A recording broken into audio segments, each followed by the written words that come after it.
ya. Baik, Bu Ude, dipersilahkan. Ya, karena mentor dan penguji sama, untuk di hari ini kita akan dengarkan pemaparan dari adik kami Dr. Muhammad Rosandi. Silahkan, untuk itu waktu hanya 10 menit. Silahkan, Dek Rosandi. Siap, Bu.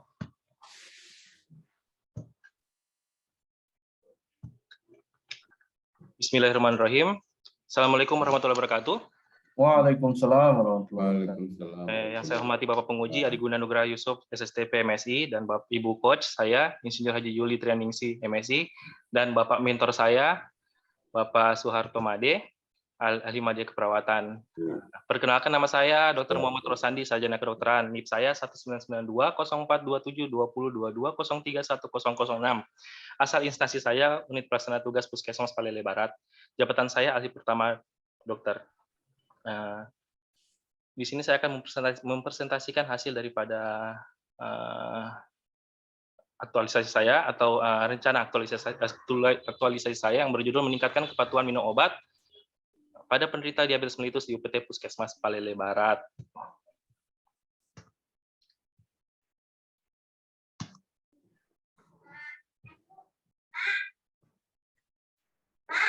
Pertama-tama, segala informasi, apa itu penyakit DM?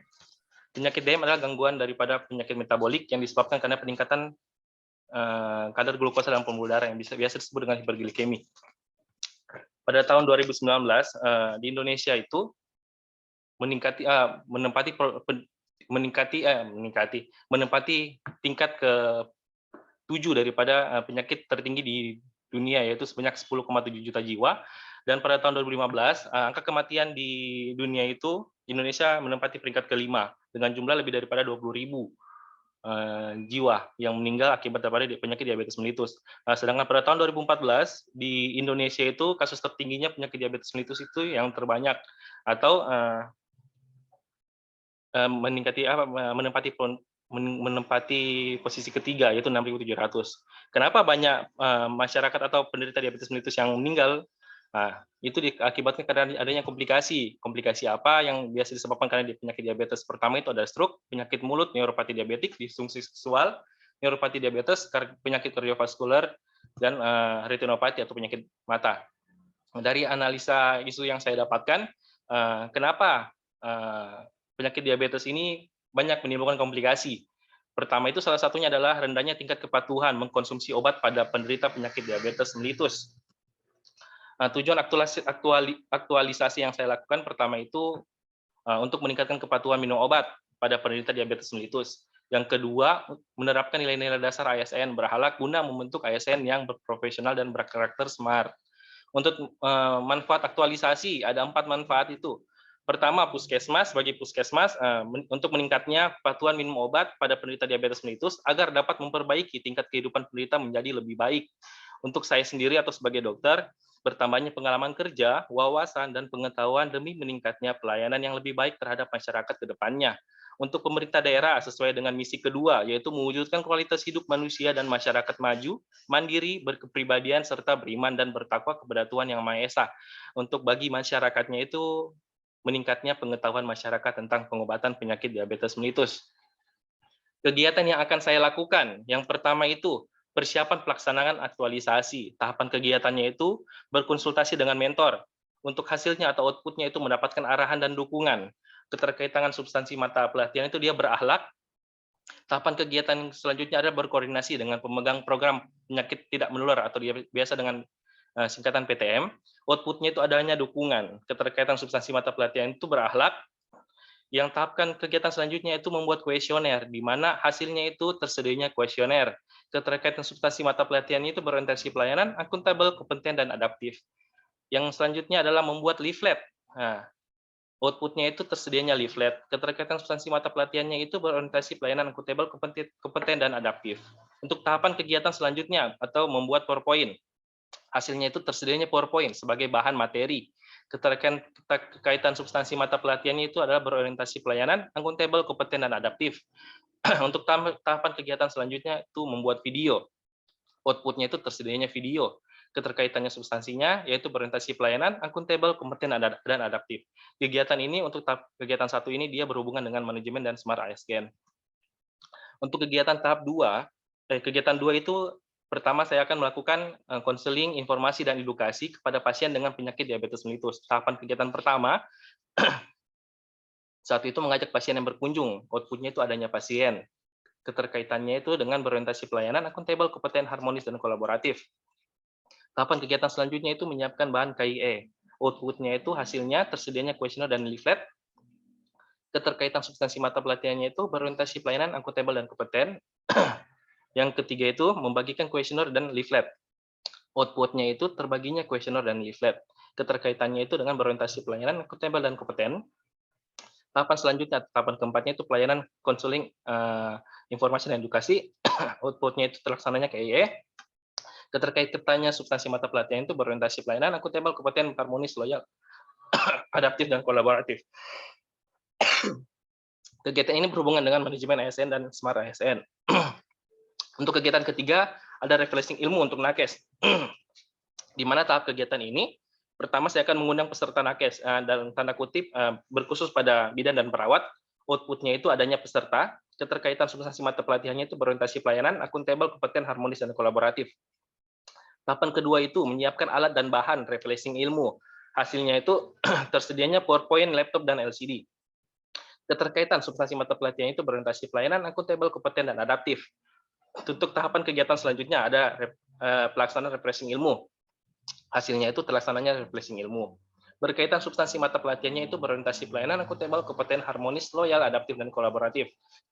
Kegiatan ketiga ini berhubungan dengan manajemen ASN dan Smart ASN. Untuk kegiatan keempat saya yang akan saya lakukan, sosialisasi diabetes mellitus melalui media sosial, di mana media sosial ini saya khususkan ke Facebook.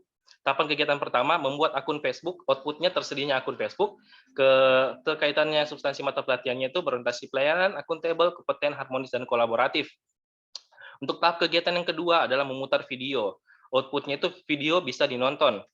Untuk keterkaitan substansi mata pelatihannya itu dia berorientasi pelayanan, akuntabel, kompeten, dan kolaboratif. Untuk tahapan kegiatan selanjutnya itu mengupload video di Facebook. Outputnya itu adanya video di Facebook. Keterkaitannya substansi mata pelatihannya itu pertama ada berorientasi pelayanan, akuntabel, kompeten, adaptif, dan kolaboratif. Kegiatan sosialisasi diabetes mellitus ini di media sosial berhubungan dengan manajemen ASN dan Smart ASN. Kelima itu monitoring dan evaluasi. Tahapan kegiatannya itu pertama mengumpulkan kuesioner. Outputnya itu terkumpulnya kuesioner. Keterkaitan substansi mata pelatihan dia ini berakhlak. Tahapan kegiatannya itu menganalisa hasil pemeriksaan. Outputnya itu tercapainya hasil pemeriksaan yang baik. Keterkaitan substansi mata pelatihan itu dia itu berakhlak. Untuk tahapan kegiatan yang ketiga itu menyusun laporan hasil monitoring dan evaluasi kegiatan. Outputnya atau hasilnya itu tersusunnya laporan hasil monitoring dan evaluasi kegiatan. Keterkaitan dengan substansi mata pelatihan itu dia itu berakhlak. Tahapan kegiatan yang keempat adalah melaporkan kepada mentor selaku pimpinan. Outputnya itu atau hasilnya terlapornya hasil monitoring dan evaluasi laporan. Keterkaitan substansi mata pelatihan itu dia itu berorientasi pelayanan, akuntabel, kompeten, loyal, adaptif, kolaboratif, atau disingkat dengan berakhlak. Kegiatan ini berhubungan dengan manajemen ASN dan Smart ASN. Untuk time schedule atau jadwal kegiatan, yang pertama akan saya lakukan itu persiapan awal. Insya Allah saya akan lakukan pada minggu ketiga di bulan Oktober. Yang kedua melakukan konseling informasi dan edukasi kepada pasien dengan penyakit diabetes mellitus.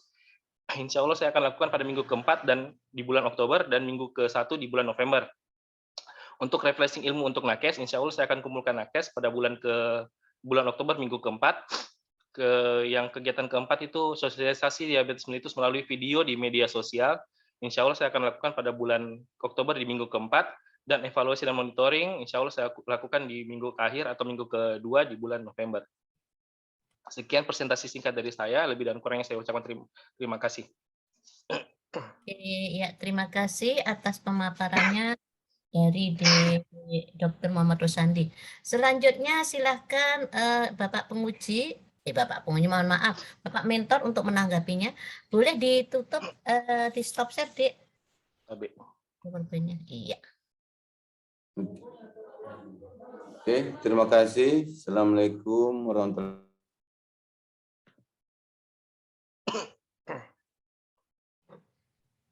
Silahkan. Mana Pak? Hilang. Pak Made. Hilang nih. Halo Pak Made. Pak Soeharto. Kok hilang ya? Halo. Pak Soeharto. Gini, sambil nunggu kemana Pak? Coba dihubungi Budi. Kayaknya Kak Ato hilang, Bude. Hah? Di jaringannya kayaknya hilang. Oke, Karena gini saya aja, tentang satu. sambil nunggu Pak Men. Nah itu. Nah oke, silahkan Pak. Terima kasih Pak Dr. Sandi yang sudah memaparkan isu-isu yang dilakukan di Puskesmas Timbulon adalah isu rendahnya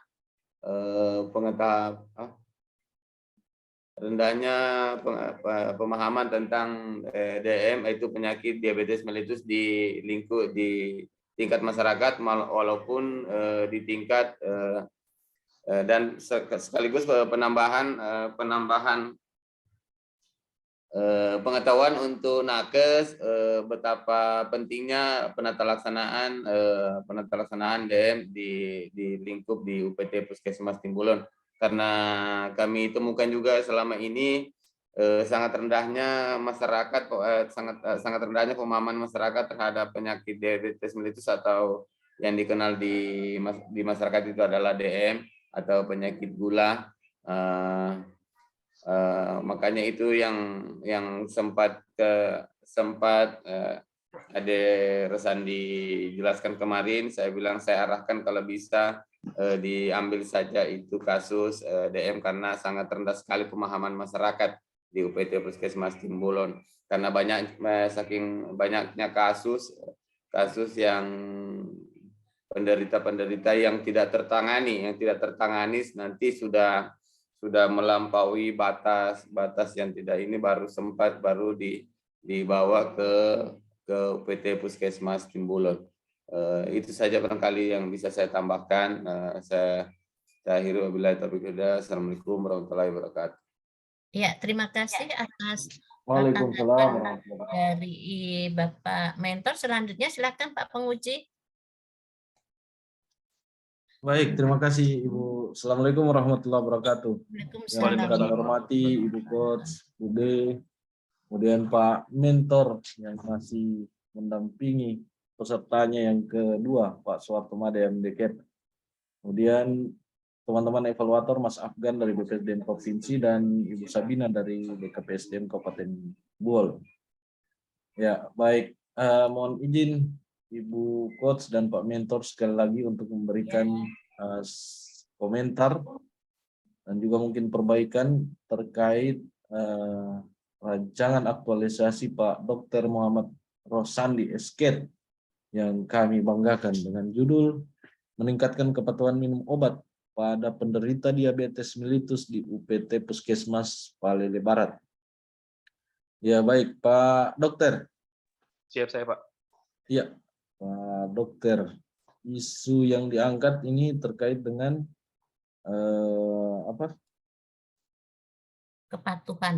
kepatuhan minum obat ya, terhadap penderita diabetes mellitus. Ya. Nah, sebelum kita ke sana, data di latar belakang ini Provinsi Sulawesi Tengah pada tahun 2021 jumlah penduduk yang menderita diabetes 195.000 jiwa kurang lebih. Ya. Ini datanya dari mana sumbernya Pak Dokter? Saya ambil dari profil Dinas Kesehatan Sulawesi Tengah Pak. Oh, profil Dinas Kesehatan ya. Diaktifkan saja speakernya Pak. Siap. Ya. Oke, baik. Nah, terkait isu tentang kepatuhan minum obat, bagaimana kaitannya dengan agenda 3 itu Pak Dokter? Saya minta komentarnya. Manajemen ASN dan Smart ASN-nya. Kalau di manajemen ASN Pak, terkait dengan isu yang saya ambil atau rendahnya tingkat kepatuhan penderita minum obat pada penderita diabetes mellitus. Pertama itu untuk manajemen ASN yang saya ambil itu pelayanan publik Pak, di mana sebagai ASN kita itu harus berfungsi atau bertugas sebagai memberikan pelayanan publik yang berprofesional dan berkualitas Pak. Kemudian untuk untuk Smart ASN-nya itu saya ambil dari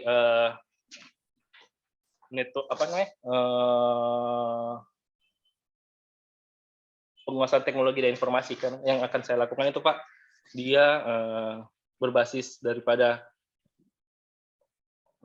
penggunaan jaringan atau menggunakan media sosial, teknologi informasi Pak, untuk manajemen untuk Smart ASN-nya. Untuk Smart ASN. Oke, baik. Terima kasih Pak Dokter. Siap.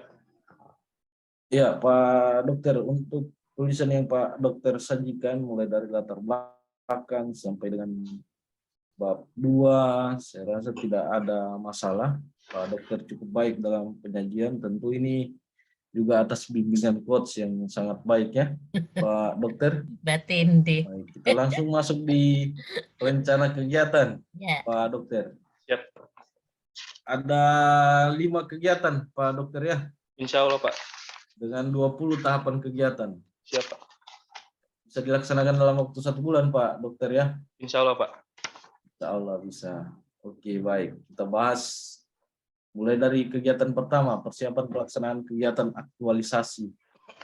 Ada tahapannya konsultasi dengan mentor. Ya. Nah, itu perbaiki bahasa outputnya Pak Dokter ya. Terlaksananya konsultasi. Oke. Ya. Kemudian koordinasi dengan pemegang program. Terlaksananya koordinasi. Ya. Kemudian membuat kuesioner, membuat leaflet, membuat PowerPoint, apa membuat video. Apa perlu di kegiatan yang pertama atau nanti kita sajikan di kegiatan yang relevan dengan tahapan kegiatannya kan? Bagaimana kalau Pak Dokter? Kalau saya Pak dibuat dulu. Oh, dibuat dulu. Iya. Rancangannya apa yang saya mau buat, apa yang saya mau lakukan, kemudian di tahapan kegiatan selanjutnya Pak.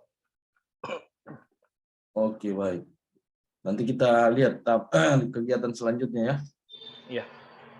Ya, kemudian kegiatan selanjutnya melakukan KIE, konseling, informasi, dan edukasi. Nah, tahapannya mengajak pasien yang berkunjung. Maksudnya bagaimana ini Pak Dokter? Setiap pasien yang berkunjung Pak, pasien yang menderita penyakit diabetes mellitus itu, saya akan lakukan konseling, informasi, dan edukasi Pak. Saya tidak mengumpulkan di satu ruangan, tapi hanya pasien yang berkunjung saja Pak. Oh iya. Kemudian kuesioner. Kuesioner ini pasti diisi kan? Iya, diisi. Diisi. Siapa yang isi? Pasiennya Pak, untuk kuesioner. Untuk tingkat pengetahuan mereka. Sebelum standar. Saya saran Pak Dokter, kalau misalnya di pasien kan kita belum tahu kondisinya. Kondisi pasien yang datang kan kita belum tahu. Ya. Sebaiknya yang isi kuesioner itu pendamping pasien. Oke, siap. Jangan sampai ada pasien, kan ini diabetes mellitus ini kan ada yang luka atau gimana. Pasien sudah susah datang, Pak Dokter suruh isi kuesioner lagi. Maaf Pak, untuk pasien saya di sana, untuk kita haruskan untuk pertama kunjungan harus ada pasiennya Pak. Entah saya yang ke rumahnya mereka atau mereka yang datang. Ya, tapi untuk pengisian kuesionernya kan? Siap. Kuesionernya membagikan kuesioner kepada pendamping pasien. Nah, ini mengajak pasien barangkali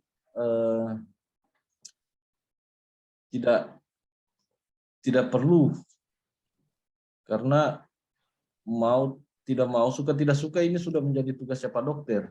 Siap. Ya kan? Fungsinya Pak Dokter ini. Iya. Jadi dihilangkan saja. Dinaikkan ini 2 tahapan kegiatan 2, 3, dan 4. Siap. Jadi 3 tahapan kegiatan saja di kegiatan yang kedua. Ya. Baik. Nah, ini maksud saya tadi. Menyiapkan bahan KIE. Outputnya tersedianya kuesioner dan leaflet. Iya. Nah, di kegiatan yang pertama tadi ada sudah membuat kuesioner, ada membuat leaflet. Outputnya tersedianya kuesioner, tersedianya leaflet. Yang tadi ini digunakan untuk kegiatan yang kedua ini. Yang pertama di rancangan untuk pembuatan, Pak. Nah, kemudian yang di kegiatan kedua, membagikan bahan KIE. Tersedianya. Mungkin langsung membagikan. Nah, berarti sudah di tahapan pertama kan? Iya. Ya, membagikan aja Nah. langsung. Kan sudah ada. Ya, kan sudah ada. Siap. Jadi kalau misalnya sudah ada di kegiatan pertama, tidak perlu lagi disampaikan ke kegiatan yang kedua. Siap. Di kegiatan yang kedua. Di kegiatan persiapan kan Pak Dokter sudah buat semua, kuesioner, leaflet. Tidak perlu lagi dimunculkan di kegiatan kedua, di tahapannya. Nah, itu saya bilang tadi, kalau misalnya kan satu kegiatan minimal 3 tahapan kegiatan. Nah, kalau misalnya ini sudah dilaksanakan, berarti hilang kan? Di kegiatan kedua, berarti tinggal 2 tahapan, membagikan kuesioner dan pelaksanaan KIE. Nah, itu tadi maksud saya, sebaiknya yang membuat kuesioner dan leaflet diturunkan saja di kegiatan kedua. Oh, siap, Pak. Gitu. Oke, Pak Dokter. Siap, nanti Pak. ditimbang-timbang kembali rencana kegiatan ini, tentu akan memudahkan Pak Dokter nanti supaya terstruktur kan. Siap. Dan relevan dengan kegiatannya. Kegiatan diturunkan di tahapan kegiatannya kan. Siap. Jadi kalau persiapan itu identik memang dengan konsultasi, koordinasi, kemudian penyusunan jadwal kegiatan atau penyusunan rencana kegiatan gitu. Jadi kalau ini kuesioner, leaflet, dan PowerPoint ini sudah masuk dia di tahap action pelaksanaan kegiatannya, bukan lagi di persiapan. Ya, baik Pak Dokter. Kita lanjut di kegiatan ketiga, refreshing ilmu untuk nakes, tenaga kesehatan. Refreshing ilmu ini bagaimana maksudnya Pak Dokter? Pemberian materi, Pak. Bertukar ilmu. Iya, pemberian materi. Berarti Pak Dokter yang... Saya yang membuat, Pak, membuat sebagai pematerinya saya, Pak. Ilmu apa yang dikasih ke nakes ini? Masalah penyakit diabetes mellitus, Pak, untuk pengobatannya, terapinya maupun manajemen. Terapi dan manajemen. Ya. Manajemen pengobatan. Pengobatan di rumah, keseharian di rumahnya, Pak, bagaimana? Oh iya. Kalau misalnya kita ganti. Siap. Karena kalau namanya refreshing, berarti ini identik dengan bertukar pikiran, bertukar wawasan, ya kan? Tapi kalau hanya Pak Dokter monolog, Pak Dokter sendiri yang melakukan dialog, tidak Pak Dokter yang memberikan arahan, berarti diganti saja sosialisasi apa tadi, manajemen obat-obatan. Ya, sosialisasi. Nah, nakes. Mengenai penyakit DM saja, Pak, ya. Jadi 2 kali Pak Dokter lakukan sosialisasi. Sosialisasinya lewat akun Facebook. Siap. Dan sosialisasi tatap muka. Siap. Untuk tenaga kesehatan. Siap. Kalau untuk akun Facebook kan lebih kepada pasiennya ya. Lebih umum, Pak. Lebih umum ya. Betul. Tapi kalau ini kan untuk tenaga kesehatannya. Ya. Oke Pak Dokter. Siap, Pak. Kemudian tahapannya mengundang peserta nakes.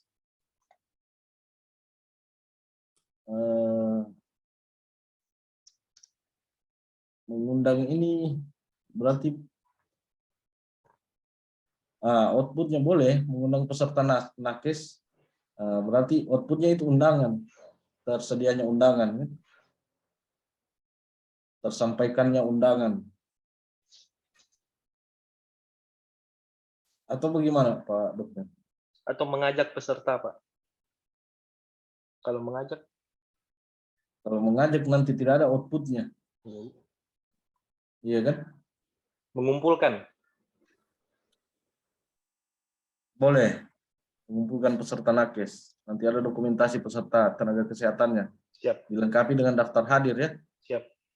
Nah, kemudian menyiapkan alat dan bahan. Nah, ini PowerPoint. PowerPoint juga tadi sudah dibuat di awal. Nah, tersedianya PowerPoint. Pelaksanaan sosialisasi bagi tenaga kesehatan di tahapan ketiga. Jadi refreshing ilmunya diganti ya. Siap. Pak Dokter. Siap. Nah, terkait dengan menyiapkan alat dan bahan refreshing ilmu. Ada Pak Dokter kaitkan dengan nilai adaptif. Saya minta komentarnya sedikit Pak Dokter. Ya Pak. Menyiapkan alat dan bahan. Nah, Pak Dokter kaitkan dengan nilai adaptif. Bagaimana kaitannya dengan nilai adaptif itu Pak Dokter? Untuk pertama Pak yang berorientasi pelayanan. Ya. Ya, yaitu masuk ke poin memahami dan memenuhi kebutuhan masyarakat Pak. Kedua itu Ya. akuntabel. Menggunakan kekayaan dan barang milik negara secara bertanggung jawab, efektif dan efisien. Untuk yang kompeten Pak, membantu orang lain belajar dan melaksanakan tugas dengan kualitas terbaik. Untuk adaptifnya itu Pak, bertindak proaktif. Baik. Oke, terima kasih Pak Dokter. Siap. Kemudian kegiatan keempat, sosialisasi diabetes mellitus melalui video. Membuat akun Facebook. Siap. Kemudian memutar video. Memutar video sudah di mana? Di akun Facebooknya? Iya. Belum Pak, sebelum diputar dicek kembali Pak, apakah layak dinonton apa tidak. Atau mungkin ada yang terpotong-potong kah?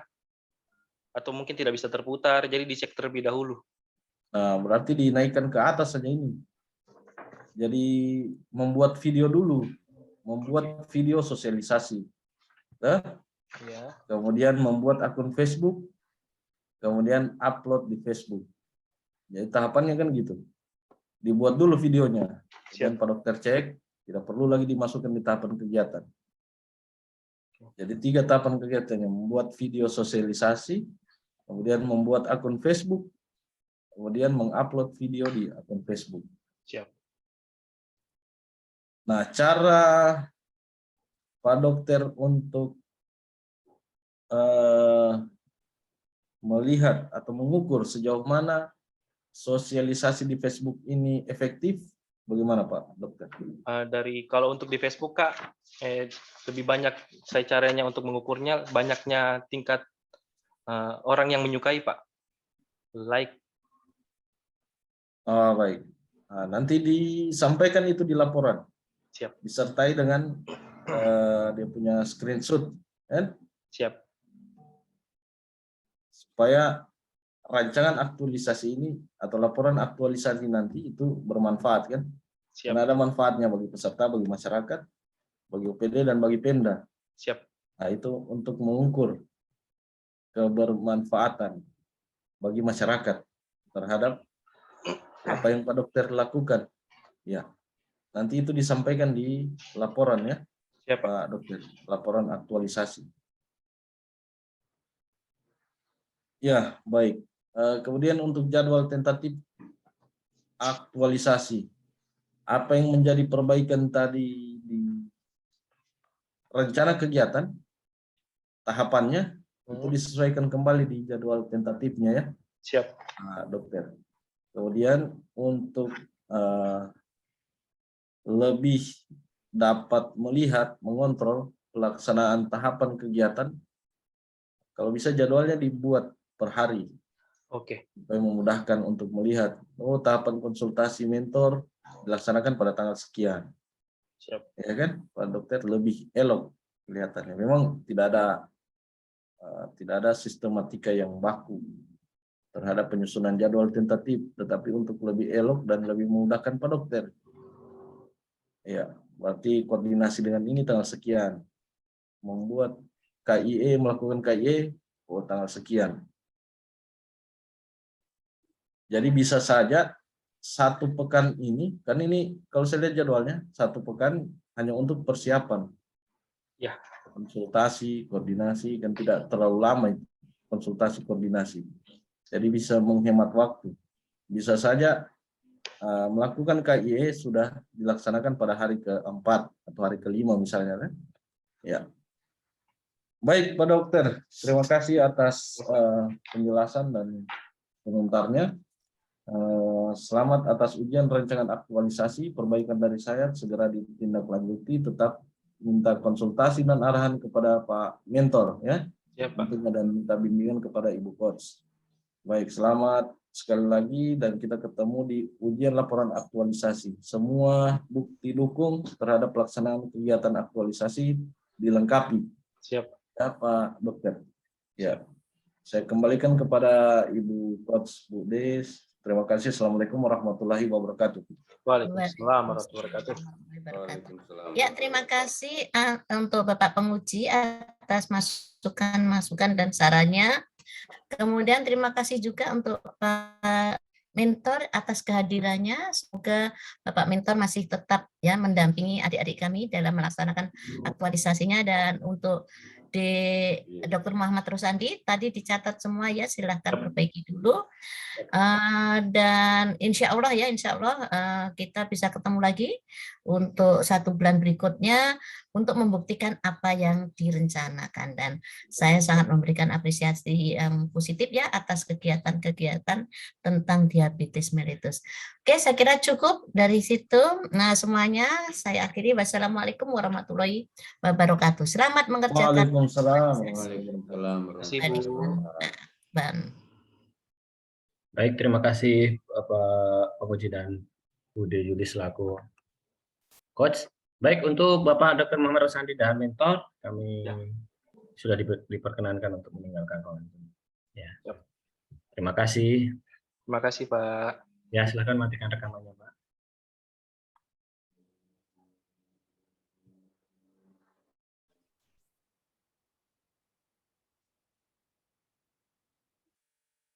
Baik, untuk masih sementara rekamannya boleh dimatikan Pak Rosandi, ya? Masih sementara dihubungi ulang, Pak. Ini siapa tadi yang join pakai HP ya?